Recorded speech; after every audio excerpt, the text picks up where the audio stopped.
দেখো বন্ধুরা, কলকাতার কি হাল। দেখো বৃষ্টি পড়ছে। কি বলতো, প্রকৃতিও আসলে কান্না করছে। মৌমিতা দেবনাথের মৃত্যু না, নৃশংসভাবে ধর্ষণ আর খুন বলা চলে। প্রকৃতিও প্রতিবাদ জানাচ্ছে। সারা কলকাতা যখন প্রতিবাদে নেমেছে, সারা দেশ, সারা পৃথিবী, সেরকম প্রকৃতিও।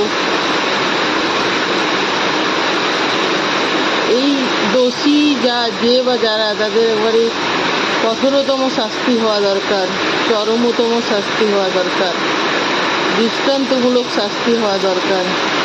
এরকম কিছু করার আগে যেন ক্রিমিনালরা হাজারবার চিন্তা করে।